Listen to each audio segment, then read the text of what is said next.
ఓం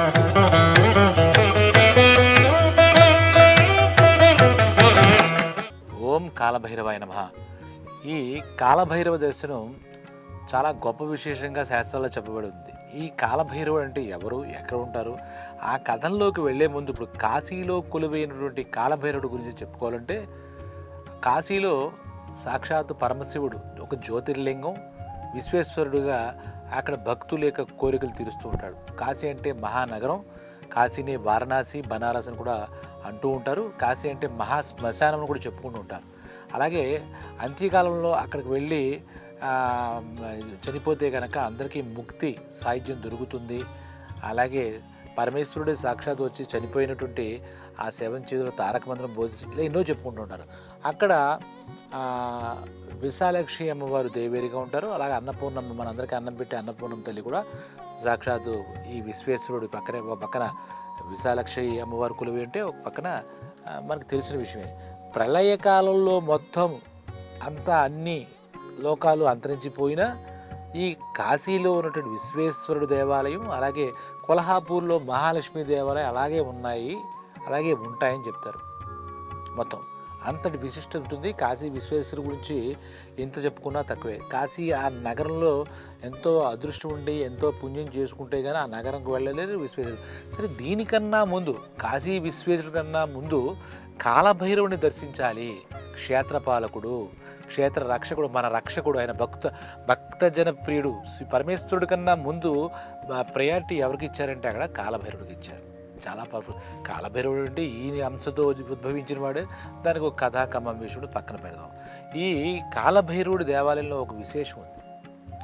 అక్కడ ఆ స్వామివారికి వెళితే మనకు ఉన్నటువంటి శత్రు భయాలు తొలగిపోతాయి. ముందు నరపీడ, దృష్టి దోషాలు, వాళ్ళు ఎవరు ఏడుస్తున్నారు, నరఘోష, ఇలాంటివన్నీ పోతాయి. అలాగే మనకి చేతబళ్ళు ఇలా చెప్పుకుంటూ ఉండగా బాణామతి ఇటువంటి తాంత్రిక విద్యలు మన మీద ప్రయోగిస్తుంటే అటువంటి బాధలు పడతాం. భూత ప్రేత పిశాచ దాడులు కూడా కొన్ని చూస్తూ ఉంటాం ఆవహిస్తున్నప్పుడు. అవన్నీ కూడా ఈ కాలభైరవ దర్శనంతో తొలగిపోతాయని నమ్మకం. అలాగే సంతానం లేరు ఇటువంటి వాళ్ళే ఏ సమస్యతో ఉన్నా ముందు కాలభైరవుడికి ఒక అప్లికేషన్ పెట్టేసుకుంటే ధన నష్టం, దొంగల భయం, అనారోగ్యం ఇలా మనకు సాధారణ మానవులకు ఇవన్నీ ఎదురవుతుంటాయి. ఇవన్నీ ముందుగా కాశీ వెళ్ళి కాలభైరవుని దర్శించుకుంటే పోతే ఆ నెత్తి మీద ఆ శివకేశం అనేది ఉంటుంది. ఆ విగ్రహం చూస్తే కూడా ప్రత్యేకంగా ఉంటుంది. కాశీలో అష్టభైరవులు కొలువై ఉంటారు. అయితే అందున ముఖ్యమైనది ఎవరంటే కాశీ విశ్వేశ్వరుడి క్షేత్రానికి ఒక సుమారు 2.5 కిలోమీటర్లో మన కాలభైరవుడు ఆలయం ఉంటుంది.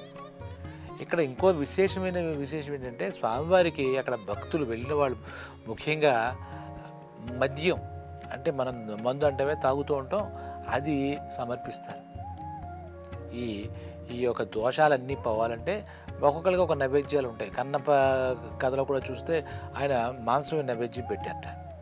అలాగే కొన్ని దేవాలయాల్లో మనం చూస్తే ఏ కోడి ఇలా చూసి మొక్కులు పెట్టుకుని ఆ మాంసాన్ని గ్రామ దేవతలకి అటువంటి ఇవ్వడం కూడా మనం చూసాం. ఇక్కడ విశేషంగా కాలభైరవుడికి ప్రత్యేకించి మద్యాన్ని నైవేద్యం చేస్తారట. అది నివేదిస్తారన్నమాట ఆ మద్యాన్ని. అదేమిటి, దానివల్ల ఉపయోగం ఏంటి అని దానికి చాలా వివరాలు ఉంటుంది. మనకి కాలభైరవంలో ఒకటి, కాలభైరవుడికి మద్యాన్ని నివేదించాలని కూడా మనకి పురాణ వచనం. ఉజ్జయినిలో కూడా నేను చూస్తే కాలభైరవుడికి అక్కడ ఎదుర్కొన్న లైసెన్స్డ్ ఇవి ఉంటాయి. ఈ దాంట్లో ఏదో ఒకటి ఒక బ్రాండ్ తీసుకుని ఆ స్వామివారికి సమర్పించడం చూస్తూ ఉంటాం. నేను ఈ కాశీలోనూ పరిశీలించాను, అట్ ద సేమ్ టైము ఈ ఉజ్జయినిలో కూడా. కాలభైరవుడికి ముఖ్యంగా ఈ మద్యాన్ని నివేదిస్తారు. ఆయన ఎప్పుడు ఉగ్ర రూపంలో ఉంటాడు. బహుశా శాంతించడానికి ఏమిటో ఆ సాంప్రదాయం ఎందుకు వచ్చింది, దాని వెనకాల ఏమిటి అనేది దాని లోతుకి వెళ్ళక్కర్లేదు, కానీ మద్యాన్ని సమర్పిస్తుంటారు కొంతమంది భక్తులు వెళ్ళి. అలాగే ఈ కాలభైరవుడు దేవాలయంలో మనకి ఒక కంకణం ఉంటుంది.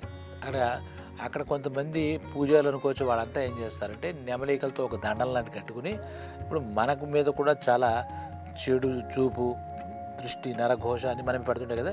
మనం ఆ దేవాలయంకి వెళ్ళి స్వామివారిని దర్శించుకున్న తర్వాత అక్కడ అలా కూర్చుని ఉంటారు 4-5 చోట్ల. అక్కడ వాళ్ళు ఆథరైజ్డ్ అనమాట. వాళ్ళు ఆ వీపు మీద 3 సార్లు దాంతో దండంతో రక్షాదండం అనొచ్చు అనమాట. ఆ రక్షాదండంతో కొడతారు. అలాగే రక్షాబంధనం చెప్పి కాశీ కాలభైరవుడు యొక్క తాడు అక్కడ అమ్ముతారు. విచిత్రం ఏంటంటే కాశీతాళ్ళని అని చెప్తుంటారు, నల్లగా ఉంటాయి. పరమేశ్వరుడికి సంబంధించి కాకుండా మన కాశీ నుంచి ఏ ప్రసాదం తెచ్చుకోకూడదు. ఎందుకంటే శ్మశానంలో మనం కట్టుకున్న బట్టలు కూడా విప్పేసి స్నానం చేసి వచ్చేది తప్పితే శ్మశానంలో అలాంటి మహాశ్మశానం కాబట్టి అక్కడి నుంచి ఇప్పుడు తిరుపతి లడ్డూలాగా అన్నవరం ప్రసాదాలు ఏం తెచ్చుకోవడానికి ఉండదు. మహా అయితే ఈ గంగాజలం పరమ పవిత్రమైనది కాబట్టి గంగాజలం, ఆ గంగా నదిలో పట్టుకుని తెచ్చుకుంటాం. ఆ గంగాజలం ఎప్పటికీ పాడవదు. అది మనం చూడడానికి అక్కడ మురిగే కనపడినా గంగాజలం ఎన్నటికీ పాడం. అందుకని గంగాజలం తెచ్చుకోవచ్చు తప్పితే మిగిలిన పరమేశ్వరుడికి సంబంధించిన ప్రసాదం ఏమీ తీసుకోకూడదు. అక్కడ పరమేశ్వరుడు ఏంటంటే మనకి మోక్షాన్ని ప్రసాదించేవాడు కాబట్టి ఆయన దగ్గరికి వెళ్ళి స్వామి మమ్మల్ని చల్లగా చూసుకో, మోక్షాన్ని ప్రసాదించి అంతిమంగా నీలో సాయుధ్యం చేసుకో అని చెప్పి మనం కోరుకోవాలి. అటువంటి క్షేత్రంలో ఆ క్షేత్రానికి క్షేత్ర పాలకుడుగా రక్షకుడుగా ఇంకేం చెప్పాలి, సాక్షాత్ పరమశివుడికి అంటే కాశీ విశ్వేశ్వరుడికి, అన్నపూర్ణాదేవికి, విశాలాక్షికి వాళ్ళు కొలిమిన ఆ కాశీ క్షేత్రంలోనే మన కాలభైరవుడు వాళ్ళకే రక్షంగా ఉంటే ఆ కాశీ క్షేత్రానికి అలాగే కాశీ మొత్తం నగరానికి కూడా కాలభైరవుడు అలా ఉంటాడనమాట మొత్తం మీద. అక్కడ మనం వెళ్ళి దానికి చెప్పి రక్షాబంధనం వాళ్ళ పూజలు వేస్తారు కట్టించుకుని. అలాగే ఆ రక్షాదండంతో ఒక 3 అంటే దెబ్బలంటే కొరడ దెబ్బల్లా కొట్టడం, వాళ్ళు వీపు మీద కొడతారు. అంటే మన లోపల ఉన్నటువంటి శత్రువులు కానీ దుష్ట శక్తులు కానీ నెగిటివ్ ఎనర్జీ కానీ ఉంటే పోతుందనే ఉద్దేశంతో కాలభైరవుడు అంశతో, కాలభైరవుడు చాలా పవర్ఫుల్ కాబట్టి మనకు అలా జరుగుతూ ఉంటుందని చెప్పి చెప్తారన్నమాట. ఈ కాలభైరవుడికి ఇప్పుడు కాశీ విశ్వేశ్వరుడిని చూడకుండా కుదరని పక్షంలో దర్శనం జనరద్దీలో ఉండి వెళ్ళకపోయినా పర్వాలేదు అంటారు. కానీ ఈ కాశీ కాలభైరవుడి దర్శనం చేసుకోకుండా విశ్వేశ్వరుడి దర్శనం చేసుకున్నా ఉపకారం ఏమీ లేదు అని చెప్తారు. అంటే క్షేత్ర పాలకుడైనప్పటికీ మనందరికీ భక్తజన ప్రియుడు, భక్తజన రక్షకుడు. మన సమస్త పాపాలను ముందుగా ఆయన హరింపచేసి ఆ తర్వాత మనం ప్యూరిటీతోనే గంగలో స్నానం చేస్తాం. ఇప్పుడు కాశీ వెళ్తే ఏమవుతుంది, ముందు గంగానదిలో స్నానం చేస్తాం. అక్కడికే మన పాపాలన్నీ గంగానది తీసుకుని మనల్ని ప్రక్షాళన చేస్తుంటే అప్పటికే మనం చేసిన చాలా యథోపనులన్నింటికి ప్యూరిటీ వస్తుంది. అక్కడి నుంచి మనం స్వామివారి దగ్గర కాలభైరవుడి స్వామివారి దగ్గర వెళ్ళేమంటే ఈ పాపాలు పోయి ప్యూరిటీగా వచ్చిన మనలో ఇంకా అంతరంగా అంటే గంగాజలంలో చేస్తే ఏమవుతుంది, మన శరీరం పైన ఉన్నటువంటి మురికి మాలిన్యం పోతుంది, ఆ రకంగా పోతుంది. ఈ లోపల ఉన్నటువంటి నెగిటివ్ ఎనర్జీలు కానీ దుష్ట శక్తులు కానీ అరిషడ్ వర్గాలే శత్రువులు అంటారు. అటువంటివన్నీ పోవాలంటే ఆ కాలభైరవుడిని అలా దర్శించుకుని కాలభైరవాయ నమః అనుకుంటే మనకి ఇప్పుడు మనకి పంచాక్షరి మంత్రం ఓం నమ శివాయ అని, అలాగే ఓం భైరవాయ నమః అని అది పంచాక్షరి 5 అక్షరాలు భైరవాయ నమః. ఆ ఓం భైరవాయ నమః అని చెప్పుకుంటూ ఉంటే కాశీ విశ్వేశ్వరుడు మనకి ఎంత ఫలం ఉందో అంతకు మించిన ఫలం అని చెప్తారు. అక్కడ కాలభైరవుడు కాశీకి విశ్వేశ్వరుడే ప్రధాన దేవత, అధిష్టాన దేవత. కాశీ మొత్తానికి మన అందరికీ విశ్వానికి అధిపతి కాబట్టి విశ్వేశ్వరుడు కాబట్టి, అలాగే విశ్వానందరికీ అన్నం పెడుతుంది కాబట్టి అన్నపూర్ణ తల్లి. అలాగే విశాలాక్షి పెద్ద పెద్ద కళ్ళు ఉంటాయి అమ్మవారికి, అలా ఉన్న కొలువై ఉన్నట్టు. అలాగే అక్కడ ఆయన పరివారం అంతా ఉంటుంది. కాశీ అందరూ జీవితంలో కుదిరితే ఆయన అనుగ్రహం ఉంటే ప్రతి ఒక్కళ్ళు కూడా కాశీ క్షేత్రాన్ని దర్శించుకుంటే అందులో ఎన్నో విశేషాలు ఎన్నో మహిమలు. ఆ కాశీ నగరం నిండా చాలా పురాతనమైనటువంటి ఒక నగరం అని చెప్పాలి. ఒక పురాతనమైన నగరం, అది చూసి తరించాల్సిందన్నమాట. అందులో గంగా నదిలో చాలా ఘాట్స్ ఉంటాయి. ఆ నదిలో స్నానం చేయడం కానీ, ఆ గంగా హారతి చూడడం కానీ, అక్కడ మనకు 100 అడుగుల దూరంలో ఎక్కడో అక్కడ ఏదో ఒక విశ్వేశ్వరుడు లింగం ఒకటి ప్రతిష్ఠ చేసి ఉంటారు. అలాగే సాక్షి గణపతి విశ్వేశ్వరుడు గుడికి దగ్గరలో, డూండి గణపతి ఆయన దగ్గరలో, చింతామణి గణపతి, ఇలాగా గణపతులు కూడా ఆ ఊరంతా చుట్టుముడి ఉంటారు. అందుకే సాధువులు, అఘోరాలు అలాంటి మొత్తం అందరూ కూడా ఈ శివభక్తి చెందిన వాళ్ళంతా కూడా కాశీ నగరంలో వాళ్ళు ప్రయారిటీగా ఉంటారన్నమాట. అటువంటి కాలభైరవుడి దేవాలయంలో మనం వెళ్ళి ఆయనకి శిరస్సు వచ్చి అహంకారాన్ని అన్నింటినీ పక్కన పెట్టి భక్తి శ్రద్ధలతో ఆయన కొలిస్తే ఒక రకంగా చెప్పాలంటే పరమశివుడు ప్రీతి చెందినట్టే. విశ్వేశ్వరుడు ఇంకా చాలు నా అంశతో ఉన్నటువంటి కాలభైరవుడిని వీళ్ళు శ్రద్ధగా కొలిచారు అనిస్తే మనకు ఆటోమేటిక్గా లైన్ క్లియర్ అయిపోయినట్టే. మనం ఏ సమస్య ఉన్నా ఏ కష్టం ఉన్నా కాలభైరవుడు నివేదిస్తే అది ఆటోమేటిక్గా వెళ్ళిపోతుంది. ఎందుకంటే శివాలయంలో ఒక విశేషం ఉంటుంది. శివుడికి మనం డైరెక్ట్గా చెప్పక్కర్లేదు. ఇలాగ ఆయన పరివారంలో ఏ ఒక్క వ్యక్తికి మనం మన సమస్యని, మన కష్టాన్ని, మన కోరికని విన్నవించుకున్నా అది ఆ పరివారంలో ఉన్నటువంటి వాళ్ళంతా తీసుకెళ్తారు. ఎలా మన నంది చూస్తుంటే ప్రతి దేవాలయం నంది ఉంటుంది. కాశీ మన శివక్షేత్రం చూసుకుంటే కొంతమంది పరివారం అక్కడ ఉంటారు. పార్వతి, ఆయన తనయులు వినాయకుడు, సుబ్రహ్మణ్య స్వామితో పాటు క్షేత్రపాలకుడుగా 90% కాలభైరవుడు, అలాగే నందీశ్వరుడు, చండికేశ్వరుడు ఇలాగా కొలువై ఉంటారన్నమాట. మనం కూడా వీళ్ళలో ఎవరి దగ్గరికి వెళ్ళినా నందీశ్వరుడి దగ్గరికి వెళ్ళి నీ నీ యొక్క బాసు ఆయనకి మా బాధలు చెప్పంటే ఆవిడ వెళ్ళి చెప్తే ఆయనకు వెంటనే ఎక్కేస్తుంది అనమాట. మనం వెళ్ళి డైరెక్ట్గా చెప్పి ఏడ్చుకున్న ఎక్కని విషయం అయినా ఉంటే మనడు క్షేత్రపాలకులైనటువంటి కాలభైరుడు కానీ, వీరభద్రుడు కానీ, అలాగే నందీశ్వరుడు కానీ, చండికే వీళ్ళల్లో ఎవరికి చెప్పినా కూడా ఆ భక్త సులభుడైనటువంటి ఆ విశ్వేశ్వరుడు కావచ్చు, పరమేశ్వరుడు ఎక్కడ మొత్తం విశ్వంతా నిండి ఉన్నాడని చెప్పాం కదా. అయితే మటుకు కాలభైరుడు చాలా చోట్ల చూస్తుంటాం, ఆ దేవాలయాలు ఉంటూ ఉంటాయి. ఆయనకు ఒక ప్రత్యేక పద్ధతిలో తాంత్రిక పద్ధతిలో కూడా కొంతమంది పూజలు చేస్తూ ఉంటారు. ఆ తాంత్రిక పద్ధతిలో బహుశా భాగమై ఉంటుంది. మద్యాన్ని నివేదిస్తే స్వామివారు ఉగ్రత తగ్గి మనకి వెంటనే వస్తారు అని చెప్పేసి మనకి పెద్దలు చెప్తారన్నమాట. కాబట్టి ఈ కాలభైరవుడు మన స్తోత్రాలు కూడా కాలభైరవ అష్టకం ఉంటుంది. మనకి ఏదైనా మంత్రం బోధించాలంటే ఎవరో గురువు లేకపోతే ఆ మంత్రంలో సిద్ధి పొందిన వాడు పడదు. ఈ స్తోత్రాలు, ఈ అష్టకాలు ఉంటాయి. ఇవి మనం శ్రద్ధాశక్తులతో మనం ప్రతిరోజు ప్రతి పూట చదువుకుంటే చాలు. దానికి ఇంకెవరో గురువులను ఎవరో వచ్చి మన చెవిలో బోధించగలరు. అలాగే ఈ కాలభైరవుడి యొక్క దేవాలయానికి వెళ్ళేటప్పుడు ఖచ్చితంగా కొన్ని నియమాలు పాటించాలి. అంటే ఏ దేవాలయానికైనా పాటించాలి. అందులో ఈ కాలభైరవుడు ఉగ్రుడు, మొత్తం అందరిని రక్షించేవాడు, ఆ టెంపో వేరుగా ఉంటుందన్నమాట. కాబట్టి శుభ్రంగా తలారా స్నానం చేసి ఉతికిన బట్టలు వేసుకుని, ఉతికిన బట్టల్లో కూడా ప్రాశస్యమైన ఏమిటా అంటే తెల్లని భక్తులు, తెల్లటి వస్త్రాలు, ధవళ వస్త్రాలు అంటే శ్వేత వస్త్రాలు, ఆ తెల్లపు రంగు వస్త్రాలు వేసుకుంటే ఎందుకు మన విశ్వేశ్వరుడికి తెలుగు అంటే చాలా ఇష్టం. ఆయన యొక్క అధిపతి కాలభైరుడికి అధిపతి ఎవరు? ఆయన క్షేత్రం రక్షకుడు ఈయన, కానీ అధిపతి ఎవరు? పరమేశ్వరుడు.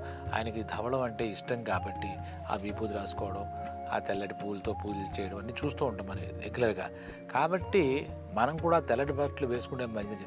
ఏమంటే మరి మీరు చెప్పారు ప్రతి ఒక్కళ్ళు మద్యం కొనడం, ఆ మద్యం తీసుకెళ్ళడానికి కూడా ఎందుకో కొంచెం మాకు ఇబ్బందిగా ఉందంటే అందులో తప్పేం లేదు. కానీ మీ ఉద్దేశాన్ని కూడా కరెక్ట్గా అనుకుంటే కనుక చాలామంది ఉంటారు, వాళ్ళు నాన్ వెజ్ కొన్ని దేవాలయాలను కొన్ని బలులు ఇచ్చి నాన్ వెజ్తో కొన్ని మాంసం అనేది పెడుతూ ఉంటారు అమ్మవార్లకి, వాళ్ళకి చూస్తూ ఉంటాం.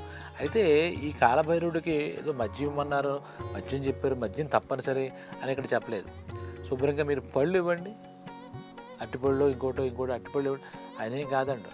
మన ఆచారంగా మన శాస్త్రంలో ఉన్న విషయాన్ని చెప్పుకోవడం కాబట్టి మీకు కష్టంగా ఉన్న పని చేయమని ఆయన ఏం చెప్పలేదు. ఆయన ఉగ్రంగా ఉంటాడనే మాట తప్పితే మనకేమీ హాని చేసే దేవుడే కాదు. ఎందుకంటే పరమేశ్వరుడికి ప్రతిరూపమే కదా, పరమేశ్వరుడికి ప్రతిబింబమే కాలభైరవుడు. కాబట్టి గుర్తుపెట్టుకు కాలభైరవ దర్శనం చేసుకుంటే ఇంకా మనకి సకల దరిద్రాలు పోతాయని ఒక ముక్కలో చెప్పచ్చు. అఫ్కోర్స్ మనకి ఇంక విశ్వేశ్వరుడు గురించి చెప్తే ఇంకేం చెప్పగలేదు. డైరెక్ట్ మోక్షమే ముక్తి మార్గమైన ఇస్తాడు. మొత్తం ఇలా ఇప్పుడు మనకి ఇక్కడ భూమి మీద మనకి సకల సౌకర్యాలు మన అన్నీ చూసుకుని సంపూర్ణ ఆయుర ఆరోగ్య మృత్యుంజయుడు అంటారు పరమేశ్వరుణ్ణి. కాబట్టి అటువంటి మృత్యుంజయుడు మనకు అకాల మృత్యువులు, ఆపమృత్యువులు వీటన్నిటి కూడా తొలగిస్తాడు. ఎందుకు దర్శించుకోవాలి, ఏం చేయాలి అని ఏమిస్తాడు మనకి చూస్తూ ఉంటాం. చాలా చోట్ల టక్ అని చెప్పి ఏ యాక్సిడెంట్లో పోతుంటాడు. అంటే అపమృత్యువు, అకారణ మృత్యువు, అసలు ఊహించిన మృత్యు. మన సంపూర్ణంగా భగవంతుడి ఇచ్చింది 100 అంటాక 100 మనకుండా ఒకటి 20 ఏళ్ళకో 30 ఏళ్ళకో యాక్సిడెంట్లు కానీ అనారోగ్యం వచ్చి పోతాడు. అవన్నీ జరగకుండా ఉండాలి అంటే పరమేశ్వరుడు, త్రయంబకేశ్వరుడు, మృత్యుంజయుడు అంటే ఆయన మృత్యు మనకి దగ్గరికి రాకుండా సంపూర్ణటువంటి ఆయుష్, సంపూర్ణ ఆరోగ్యం ఇవ్వాలంటే ఆ పరమేశ్వరుడు ఇస్తాడు. కాశీలో విశ్వేశ్వరుడు అంటే ఇంకో చోట ఉజ్జయిని మహంకాళ పరమేశ్వర స్వరూపాలు ఇవన్నీ కాబట్టి ఈ కాలభైరవుడు ఆల్మోస్ట్ చాలా శివాలయాల్లో మనకు దర్శనమిస్తున్నాడు. కొన్ని కాలభైరవుడు ఒకడు, వీరభద్రుడు ఒకడు, ఇందాక చెప్పాం కదా, నందీశ్వరుడు, ఎలా చండికేశ్వరుడు. కాబట్టి పర్టికులర్గా కాశీకి సంబంధించిన విషయం చెప్పుకోవాలంటే మొట్టమొదటి మనకి విశ్వేశ్వరుడు అని అనుకున్నా కూడా ఈ గంగామాత, కాలభైరవుడు కూడా అంత ప్రాముఖ్యతలు ఇంకా చాలా ఉన్నాయి. ఆ ప్రాముఖ్యతలు ఇంత అని చెప్పలేము. కాశీ చరిత్ర వర్ణించాలి, కాశీ పురాణంలో ఉంటుంది, చెప్పుకోవాలంటే మనం రోజు మాట్లాడుకోవచ్చు అన్నమాట. అలాగే కాశీ విశ్వేశ్వరుడు మహత్యాలు కానీ అలాగే కాలభైరుడు ద్వారా అనుగ్రహం పొందిన వాళ్ళ కథలు కానీ వినాలంటే అవి కూడా కోకొల్లలు ఉంటాయి. కాబట్టి కాలభైరవుడు దర్శనం మటుకు కాశీ వెళ్ళిన ప్రతి ఒక్కరు శ్రద్ధగా చేసుకోవాలి. చేసుకున్న తర్వాత మనకి ఆయనకి ఏదైనా పండ్లు కానీ ఇందాక చెప్పుకుంటున్న మద్యం కానీ నివేదన చేయాలి. అదే రకంగా కాలభైరవుడి యొక్క రక్షాబంధనం ఉంటుంది, ఆ నలుపు రంగులో ఉంటుంది, ఈ మధ్య రంగు అవి వాళ్ళు వేస్తారు, చేసుకోవచ్చు. దీనివల్ల మనకి జీవిత కాలం చాలా సుఖ సంతోషాలతో, కష్టాలకు దూరంగా, శత్రువులకు దూరంగా, రోగాలకు దూరంగా మనం అనుకున్నవన్నీ సిద్ధిస్తూ కాలభైరవుడి అనుగ్రహం వల్ల సంబంధిత పరమేశ్వరుడు అయినటువంటి విశ్వేశ్వరుడు అనుగ్రహంలో జరుగుతుందన్నమాట. కాబట్టి ఇందాక చెప్పాను కదా, పంచాక్షరి ఓం నమః శివాయ అంటారు, అది మహామంత్రం. అది చేసుకున్నా తప్పులేదు, అది ఎవరు బోధించక్కర్లేదు. ఓం నమః శివాయ అని ప్రత్యేకించి మనకు ఎవరు గురుముఖ మంత్రం ఇవ్వకపోయినా, అలాగే భైరవాయ నమః, ఈయన భైరవుడు కాబట్టి. ఇక మిగిలిన తాంత్రిక సేవలు చేసేవాళ్ళు వాళ్ళు వేరు, వాళ్ళ పద్ధతులు వేరు, వాళ్ళ కామ్యాలు వేరు, అంటే వాళ్ళని వదిలేద్దాం. సామాన్యంగా ఉండే మనమంతా కూడా ఆ విశ్వేశ్వరుడికి, క్షేత్రానికి పాలకుడుగా, మనందరికీ రక్షకుడుగా ఉన్న కాలభైరవ దర్శనం తప్పనిసరిగా కాశీ వెళ్ళి చేసుకోవాలి. మరొక్కసారి చెప్తున్నాను, అదేంటే విశ్వేశ్వరుడు దర్శనం చేసుకోకపోయినా ఆయన క్షమిస్తాడు. కానీ విశ్వేశ్వరుడు క్షేత్రపాలకుడు అయిన కాలభైరవుడిని దర్శించుకోకుండా మన కాశీ యాత్ర పుణ్యం రాదు, మరొకటి రాదు. ఇది గుర్తుపెట్టుకుని కాలభైరవుడు మనసారా కూర్చుని, మన ఇళ్లలో ఉంటే అక్కడ దాకా వెళితే వెళ్ళాలని ఇంట్లో విన్నా కూడా కాలభైరవుడు అంటే కొంతమంది అదేదో తంత్రం ఇంకోటి చేసుకోవచ్చే చేయకూడదని ఇలా అపోహలు ఉంటాయి. అవేం అక్కర్లే. కాలభైరవుడు సాక్షాత్ మన కాశీక్షేత్ర పాలకుడు.